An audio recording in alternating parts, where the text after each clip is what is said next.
New Thought Media Network. We are a global broadcast network of positive music, media, and entertainment, inspiring humanity's evolution along the journey of enlightenment and creating a world of love, peace, empowerment, and prosperity for all. New Thought Media Network. Positively inspiring.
Good evening, and welcome to the Miracle of Prosperity here on the New Thought Media Network. I'm your host, Reverend Jim Webb, and you can probably guess who my guest is tonight. We're so happy to be here with you. Each week, we discuss one aspect of prosperity, and we know that prosperity is multifaceted. So we may look at professional prosperity, where, in the words of Florence Scovel Shinn, you have a wonderful job with wonderful pay, where you provide a wonderful service in a wonderful way. We may look at relationship prosperity, where your relationships are a source of inspiration and encouragement and harmony because they reflect the inner harmony that you feel within yourself.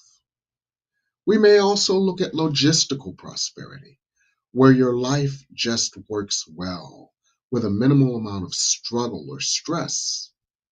Or we may look at financial prosperity, where your finances are a source of peace and joy and fulfillment and not a source of worry. Or any combination of those or more aspects of prosperity. But the one thing we always look at is that prosperity begins within.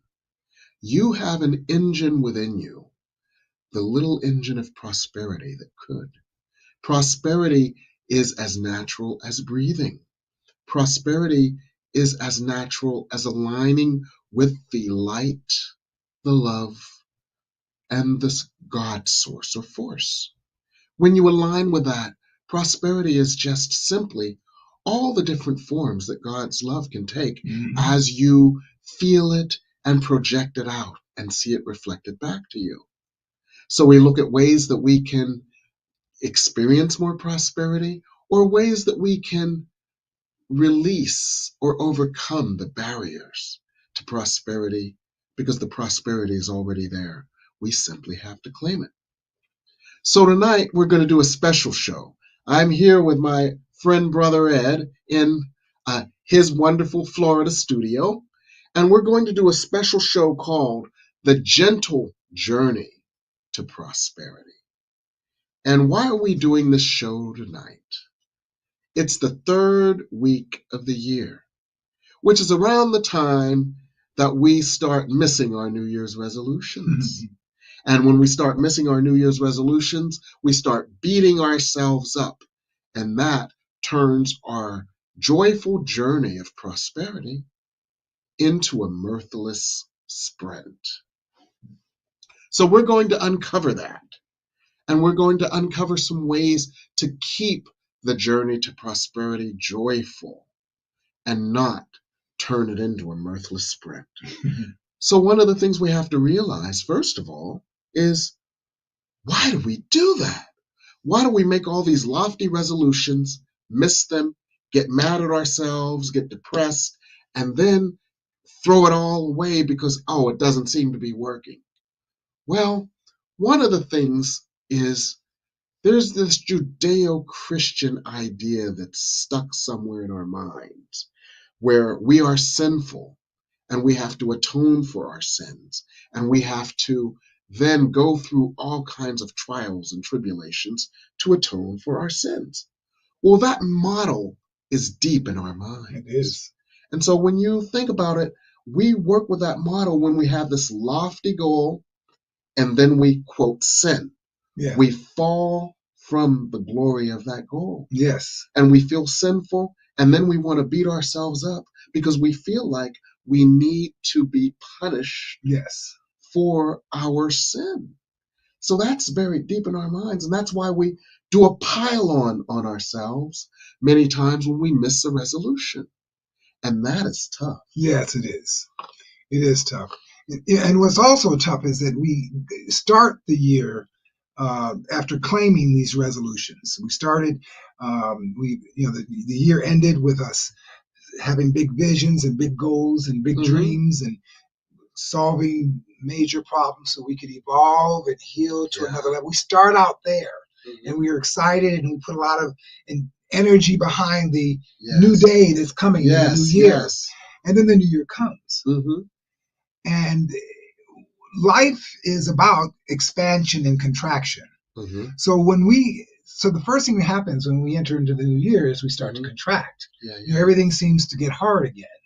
Everything that seemed possible in the new, in the beginning, at the end of the year, now seems to, how are we going to do it? We get disillusioned. And it seems too difficult. And at that point, we deal with the guilt and shame. Yes, okay. The guilt and shame that takes over our consciousness, that makes us feel inadequate, not enough, wrong. And then we based on that Judeo-Christian tradition that we are guilty and we are shameful and we need to be redeemed. Yes. Okay. Yeah. So, but another thing, the Judeo-Christian point of view is interesting, but also the karma. We believe karma exists.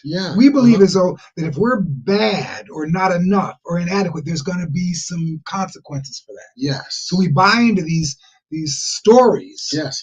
And those stories also help to keep us stuck. Yes. And not feeling whole and rejuvenated and connected to ourselves. Okay. Yeah. So we have these stories going on in the background that cause us to get disillusioned, fall out of the rhythm. And that's an important word because prosperity is simply a rhythm, just like waves are rhythms. Yeah. Waves crash on the shore, then they recede, then they crash again, right? Yes. But the tide always rises. It sure does. Or the tide then falls. So there's a direction, even if there is this oscillation. Yes. And so that's one of the first things, I guess, we talked about before. You talked about like waves. Waves do crash. Yes. And they come back. Yes. And I think that what happens is that in consciousness, when there's a crash, we feel that's a problem. We have an emotional crash. That means something's wrong or something isn't what it should be. We start relying on our emotions and we forget about our intentions. Yes. Because we're believing what's coming through in our emotional self. Yes. And that crash is natural. It's a natural part, just like chaos is an integral part of creation. It is. That crash is an integral part of growth. That rhythm is an integral part of this growth process. It's part of the journey. It is. So it's not to be judged. It's not to be misinterpreted as something bad. It's not to be misinterpreted as any sort of bad reflection. Exactly. All it is an opportunity. Okay. Speak. All it is an opportunity for us to feel things, allow ourselves to see things differently, because that's what feeling does. Feeling allows us to process the energy, and it gives us an opportunity to see things differently. Yes. Now, when we're not feeling things, we're distracting, and we're trying to figure out how not to, accept something. And how to avoid the pain. How to avoid it. Yes. All that does is push it into our bodies. Yes. So then our bodies is the depository for all that stress and all that. And that's when we get That's sick. when we get sick. Yeah, exactly. Yeah. So the first lesson that we can use to make our journey to prosperity more gentle is this. A Course in Miracles, lesson 91 says, there is no sin. It has no consequence. So ask yourself, What if this idea of sin or this idea of karma didn't exist? What if karma was just your karmic patterning, that thing that you came to work out and wasn't your destiny, Yeah. but it was the opportunity for growth and not your Yes. destiny? Yes. What if that were the case? Then you wouldn't believe, oh, karma's going to bite me in the butt, right? No, you wouldn't have that thought. That wouldn't come in mind at all. Right.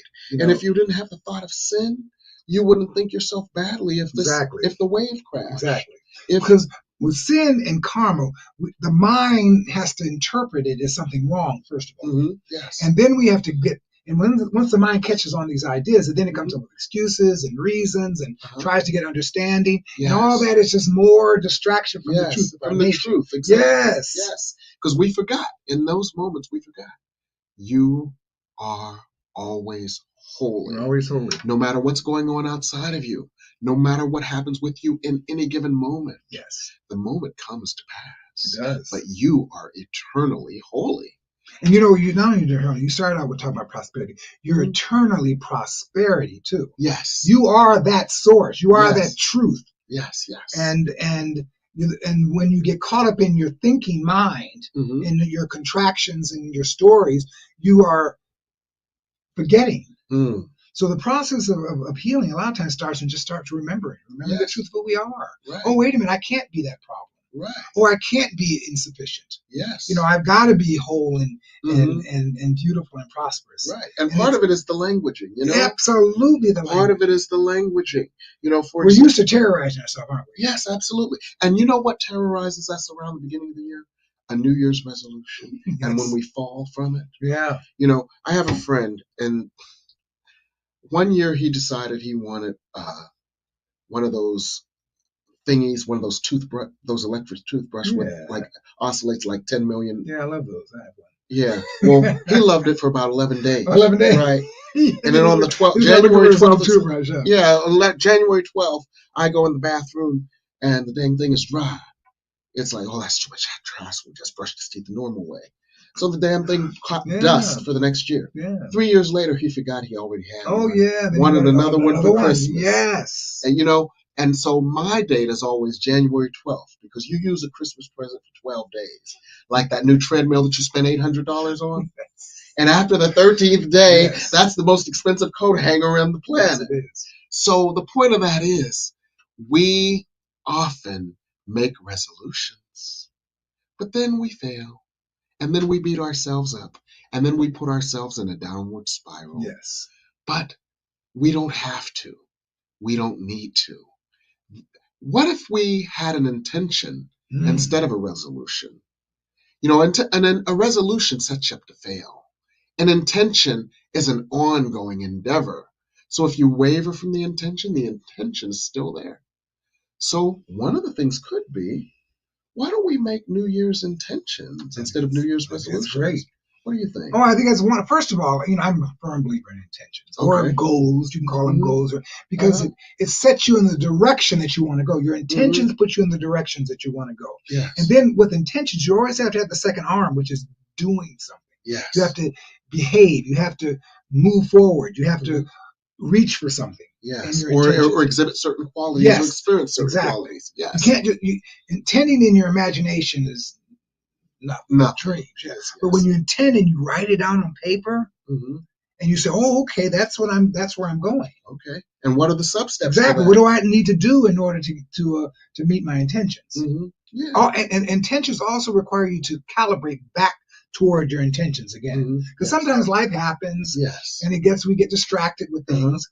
And when life happens, that doesn't mean anything's wrong. Right. It just means life is chaotic. It just happens. Life happens. It's not linear. And it's not for us. It's not to throw us off our intentions. Right. So we have to get back to our intention. Another thing an intention does? It's a guidepost for us. So we can, any activity, any opportunity, any option, we can say, is this consistent with my intention? There you go. I love that. Or is it not? Yeah. And if it's not consistent with your intention, don't do it. That's right. Lynn Collins, who James Brown was her protege, she had a song called "You Better Think About It." And so when Lynn Collins did the song "Think About It," James Brown was in the background. Okay. And There was a song, if it's not in your vision, then don't give it no You don't give attention. it no attention. That's what she said. If this isn't in your vision, then don't give it no attention. She said it right. She did. And interestingly enough, that song, You Better Think About It. Remember that song, It Takes Two? Yeah. They sampled Think About It. Oh, So guess who okay. got all the royalties? Who? Lynn Collins, because it was her song. Yes, it was. They sampled it and they forgot to ask her. You know, you're showing your age and knowing all this old music, That music isn't old. right? You know, you're showing your age. That was last week. Oh, yeah. Okay. DJ Bass Easy Rockwell was in the 80s. Oops. That was in the 80s and Lynn Collins was in the 60s. That's exactly. Oh my God. We need to go to break here on the Miracle of Prosperity. We can't go much farther back. That's before I was born. We're going to go to break right now. Well, maybe we're not.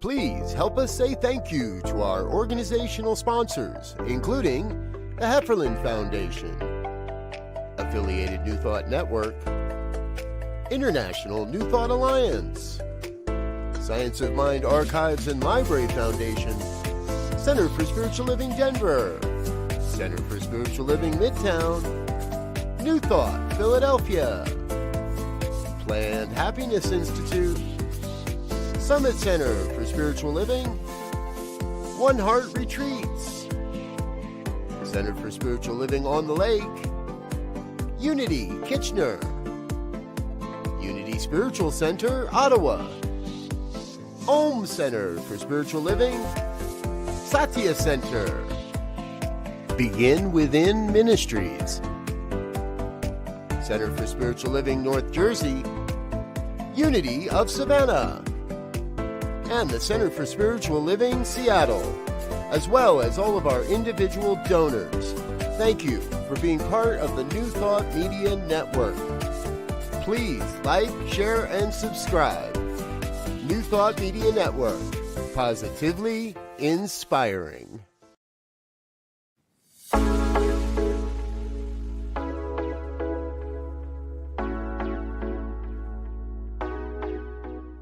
What if the person you think you are is just a fraction of who you truly are? What if years of conditioning and surviving in a challenging world have left you clinging to strategies and beliefs that mask your truest nature? I'm Catherine Duca, psychotherapist and self-esteem coach, and you're listening to Who Do You Think You Are? A show that looks beneath our psychological masks and uncovers our profoundly messy, beautiful, brilliant, tender-hearted essence. Join me as we go in search of the hidden power of our true selves. I'm so glad you're here.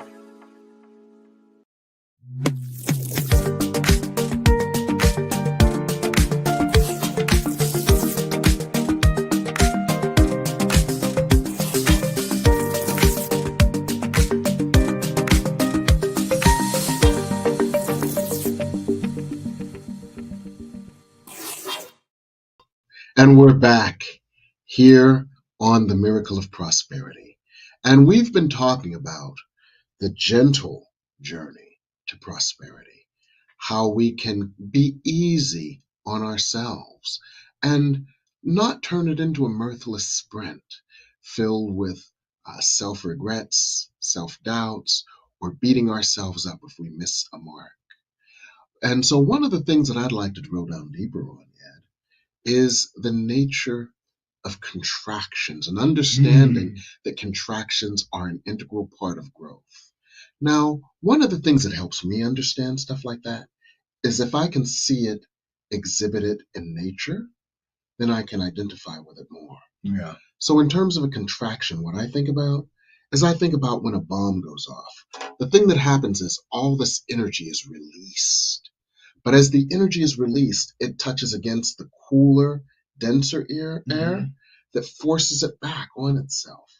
and then it forces it back on itself.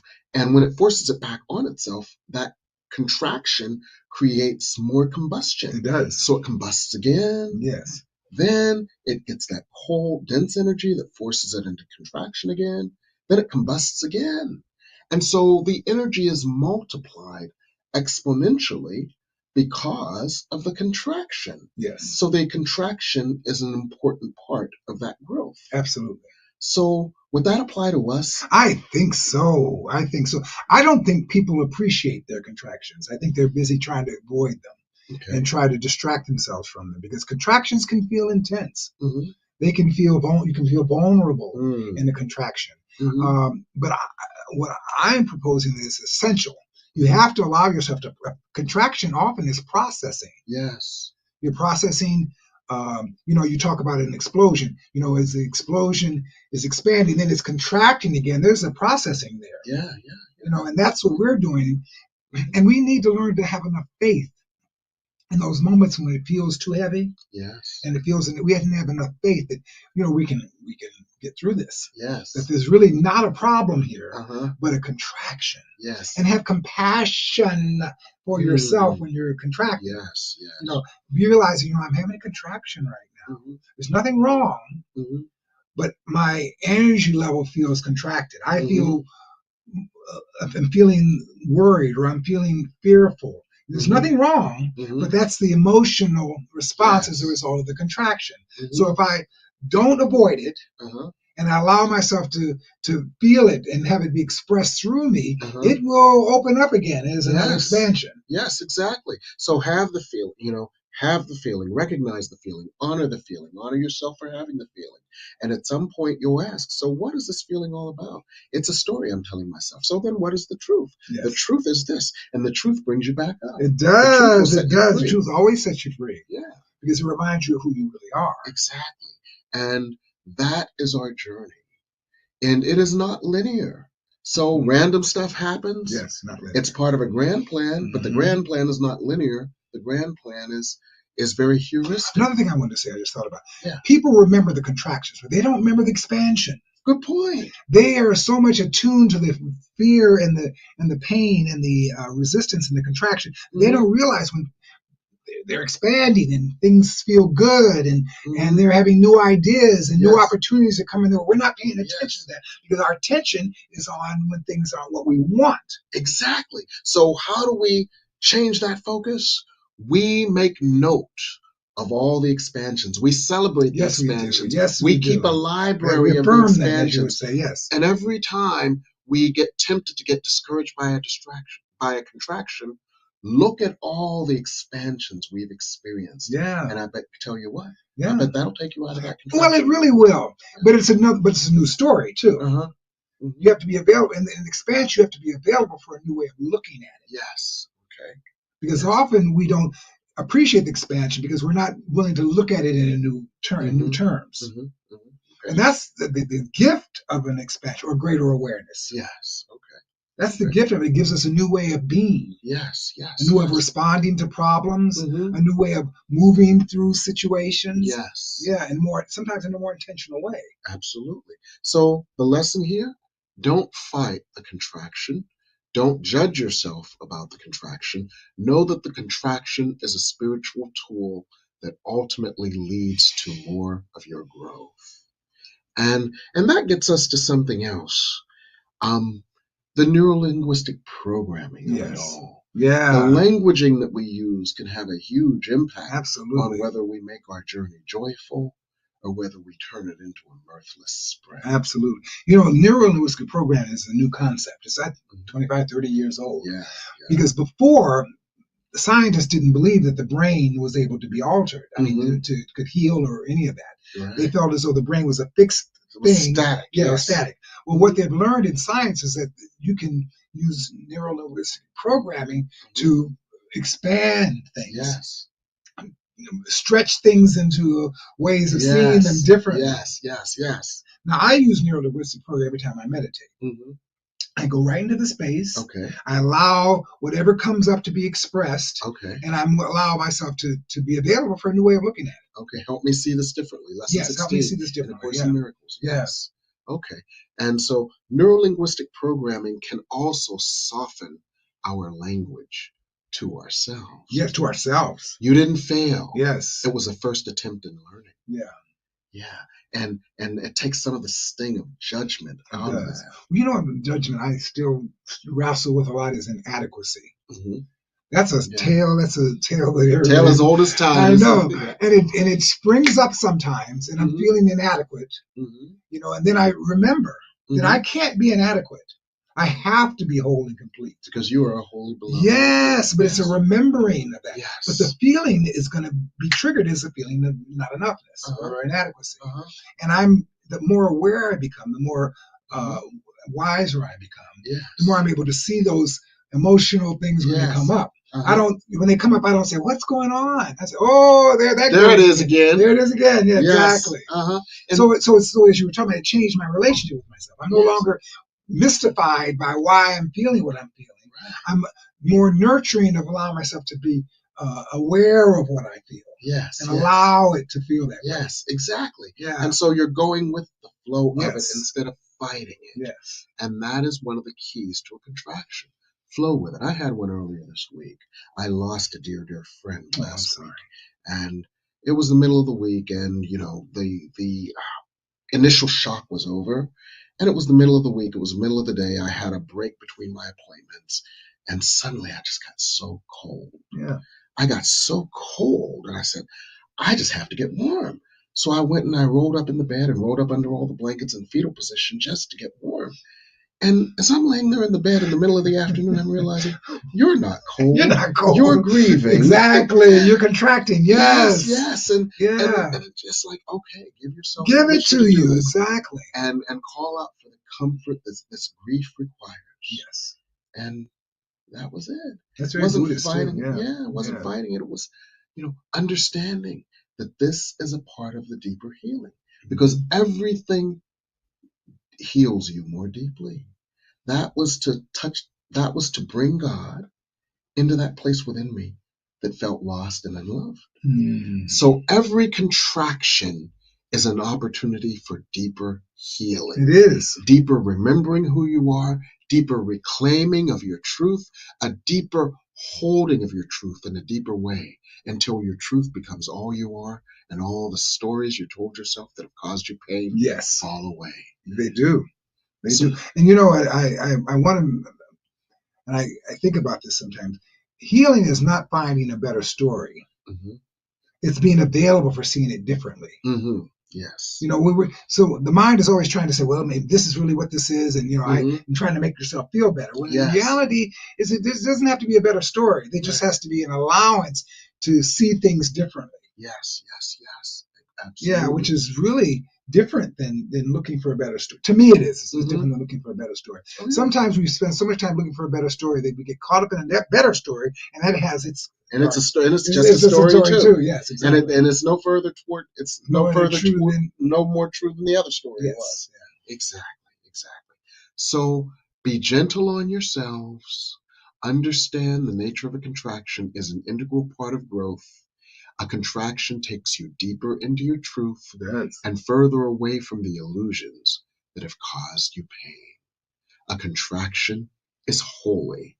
It is not a reason to beat yourself up, to find yourself inadequate, or to believe that this stuff is not working. Yeah, or believe that it's too much, just too much for you to handle. Speak. Yeah, I think that a lot of times when we're feeling the contraction, we say, this is too much. I don't want to feel this. This is not what I intended. Right. Yeah. I intended this to be happy and flowers and bubble gum. People tell me how great it is. Right. Not for me to be concerned if I'm enough or not. You know what I mean? Right. Yeah, contractions are interesting. But contractions are part of the growth. They are. So if you want the growth, understand that contractions are a part of it. Welcome them the same way you welcome the expansion, because it's all a part of the same rhythm. You don't cry when a wave leaves the shore, because you know another one's coming, right? Well, don't cry when there's a contraction. It's just, okay, I'm taking my truth deeper, and this gives me an opportunity. And I know that the deeper I go, the more waves of God's unconditional love will go more deeply within me. But you know what? It's actually okay to cry. Mm-hmm. Oh, yeah. When you are stuck in your contraction, like when you were in bed in the fetal position the other day feeling cold, Mm-hmm. if you were evoked to tears, Mm-hmm. because you realized that you were mourning, you were Yes. in grief, Yes. it would have been another way to express that. Absolutely. You know, In the Soul of Prosperity, then we have a whole chapter devoted to that.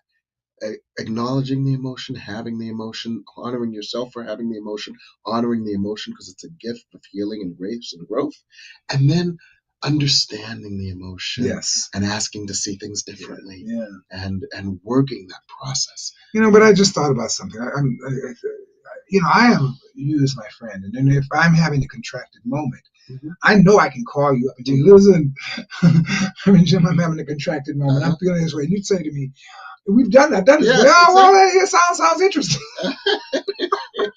And all of a sudden, because you're not jumping in the you're quicksand not jumping in with the me. quicksand with me, Right. it shuts me down too. It's like, oh, okay, maybe I'm misunderstanding this. Yeah. And then maybe because you're a minister, so good at it, then you put out the good word. Mm-hmm. And then all of a sudden the contraction just seems to be insignificant. It's like, oh, I was upset about that. Yeah, it's true. So what I was meant to say is that we need friendships and relationships that we can rely on when we're feeling contracted. Exactly. Because on our own, sometimes we're our own worst enemies. Right, because we just repeat our own stories. Yeah, we do. And we have no one to mirror the truth to us. We start believing our stories and calling them true. And so if I called you and I was telling you a contracted story, you'd tell me, please, Ed. Oh, please. What are you talking about? Give me a break. How'd you come up with that story? That's an interesting one. How'd you weave that fiction? But I need that. Yeah. And I know you give it to me that way because you love me. Mm-hmm, because you know that you can relate. You can relate to my contraction. Yes. You can empathize with my contraction. Absolutely. Yeah. And there used to be this armband a few years ago. What would Jesus do? What would the holy beloved child of God do in this situation? What would the holy beloved child of God think in this situation? How would the holy beloved child of God act in this situation? And then you know what you realize? What? You forgot you were the holy beloved child of God. Yeah, exactly. Because you're not thinking and acting and reacting like holy. Yeah. And so everything is a call to remember. Yeah, it is. Remember who you are. Remember whose you are. And anything that calls you to remember who you are and whose you are can't be bad. No. Just like anybody calling you to dinner can't be bad, because dinner got to be good. Amen? Yeah, and you're interesting. You're talking about Jesus went into the cave and he spent some time there with his contraction. Exactly. And that's an important part of the story. Yes. He went to the cave. Mm-hmm. Yeah. He processed. Yes, he had to process. And then he came out with intending. Yes. Brilliant. Bingo. Yeah. Absolutely. So your contraction is your friend. Be gentle on yourself on the journey to prosperity in your contractions. So I want you to think about that. You may have some questions for us. And if you do, we're going to go to break. Put your questions in the chat box while we're in break, and we'll answer your questions when we come back here on the New Thought Media Network.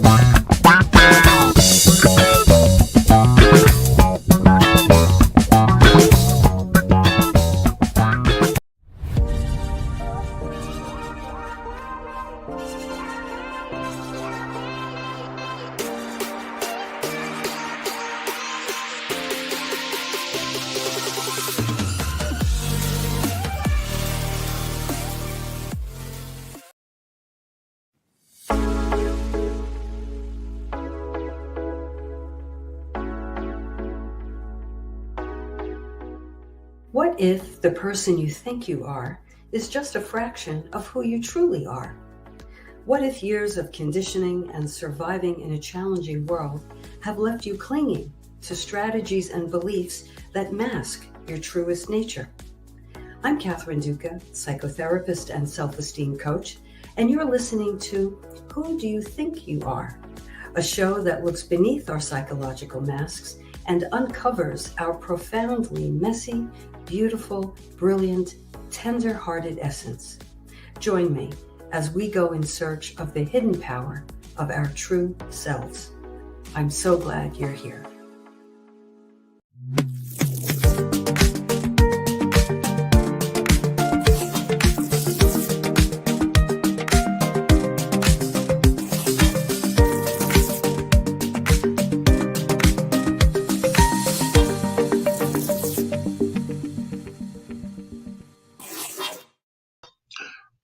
And we're back here on the Miracle of Prosperity on the New Thought Media Network. I'm Reverend Jim Webb, your host, here with Edward Miller, the author of Soul Power, and teacher, healer, and counselor. Well, the book is Uncovering and Embracing Soul Power. Uncovering and Embracing Soul Power. So when you look for it in Amazon, you have to look under Uncovering and Embracing Soul Power. Yes. So what we're talking about today is the gentle journey to prosperity. Yes. How to be easy on ourselves so you miss a goal, so you miss a New Year's resolution, because that's what's happening around this time. Be gentle on yourself, be easy on yourself. Understand that the contraction is an integral part. And we had a question by Rosa Isabella. The question came up at 8:30, which is how to manifest more contractions, as they are signs of giving birth. Yeah. Well, this is a wonderful question. I'll take a stab at it, and then I'll defer to Ed's wisdom. One of the things that you understand in asking this question is that a contraction is an important part of the birthing process of birthing something new. So one of the things that we can do is be proactive by, when we are birthing a desire, we can ask ourselves proactively, what is my unconscious no to the yes God is offering me? What is my unconscious hesitation? What is my unconscious resistance? Because if you do it proactively, it might not come up in the form of a self-sabotaging contraction. So be very mindful of your unconscious thoughts in your subconscious mind. And as you plumb your unconscious thoughts that lie in your subconscious, you don't give them power to fester to the degree that they will then come up as a major self-sabotaging contraction. Yeah.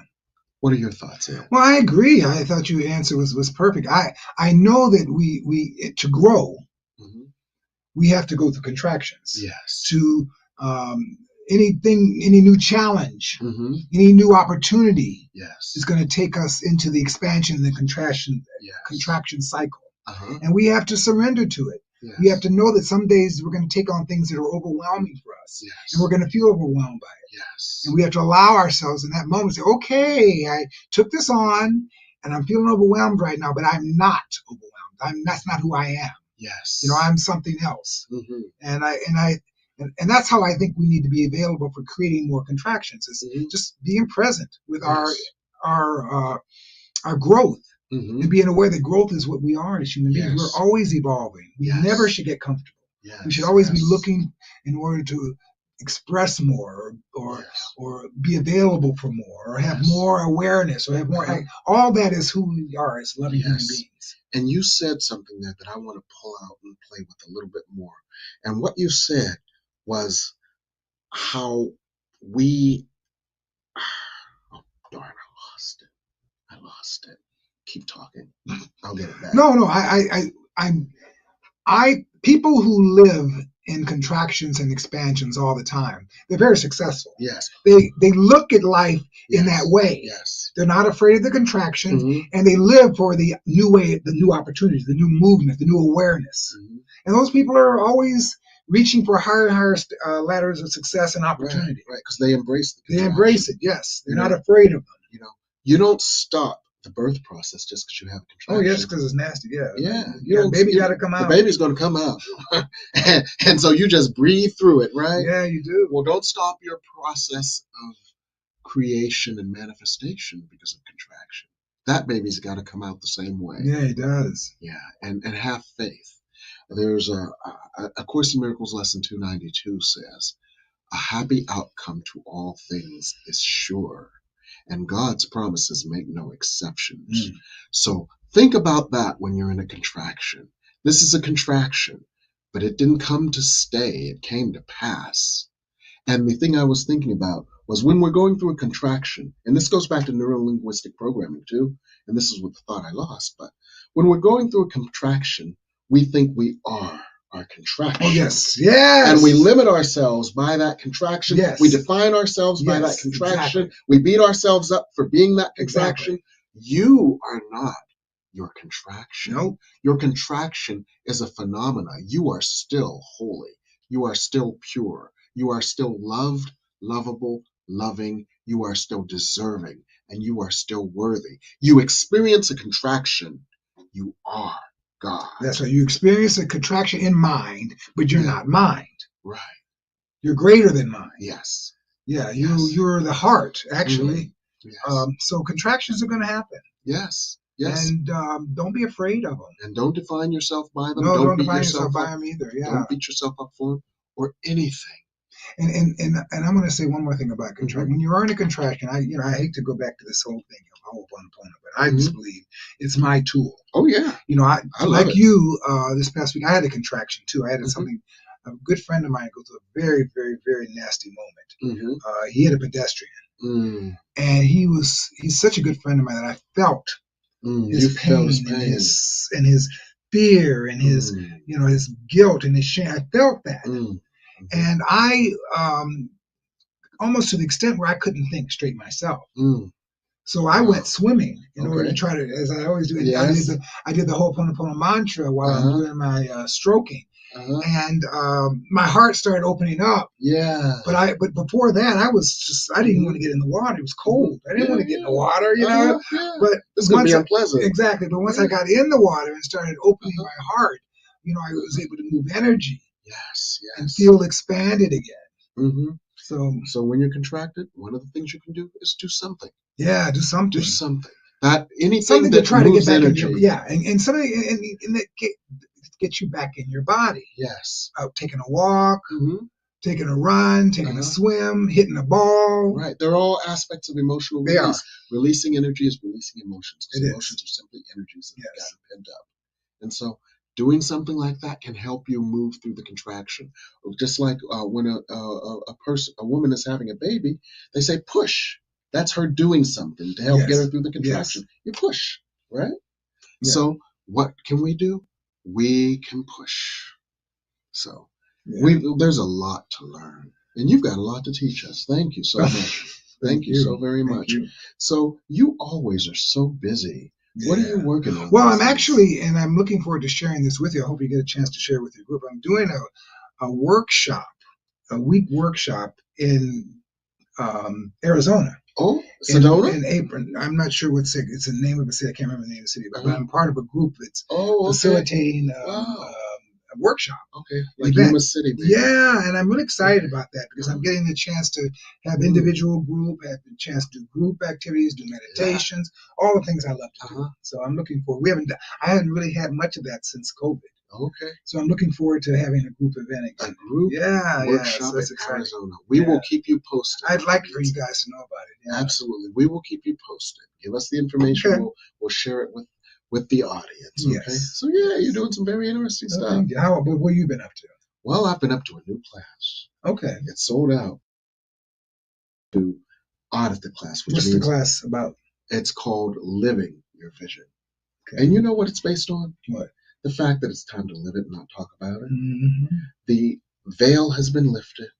The power and the energy and the light of God is so present around us and within us that there is nothing between us and the vision God has for us anymore. Yes. Our task is to live it, to take all these teachings, to take all these exercises, and to integrate them into our lives. Yes. So we're doing a number of things. We're doing some extremely powerful treatments and applications of energy. So on Monday night, it's Spirit Speaks. Mm-hmm. And so Spirit will take this energy and sometimes it's amazing. Well, what they'll take us in real deep, and it's almost like an excavation of fears that we didn't even know we had, or an excavation of consciousness that doesn't serve us. It's like spiritual surgery. So what's the how is this done? Is it a it's that I go into channel, and spirit then guides a meditation, and they apply energy to these places that we didn't even know were there, that stand between us and our vision. I love that. And we get healed. And then on Thursday nights, we do exercises and practices where we practice it in our lives and how to apply it. So, and one of the things that we do is we learn how to do a vision board in 10 minutes that can manifest in 1 hour. Okay. And that is, basically us mastering vision boarding, and us coming from the place of mastery when we vision board, as opposed to, oh God, give me this, oh God, give me that, oh God, give me this. No, we come from the place of, I am your beloved, fully deserving of your blessings. I love that. Your will for me is perfect happiness. So how does your will look on me? Just like trying on a dress. How does this dress look on me? God, how does your will look on me right now? What would your will look like if it were manifest through me? I love that. And so we get that vision. And when God is invested in your vision, there's nothing that stands between you and it. And we've got so many. Well, these classes sound fantastic. Oh, they are. You say one is already full. They're all full. They're all full. But what you can do is you can audit them. And what auditing is they're on Zoom. And so you can get the Zoom recordings and you can work with the classes at your own pace. And chances are the questions that someone else has asked is the question that you wanted to ask. So you'll probably get your answers. And so it's a good way to get the essence of the class, even though the class is sold out. And and our producer, Michael, is flashing my number. You can text me or email me if you've got more information on that.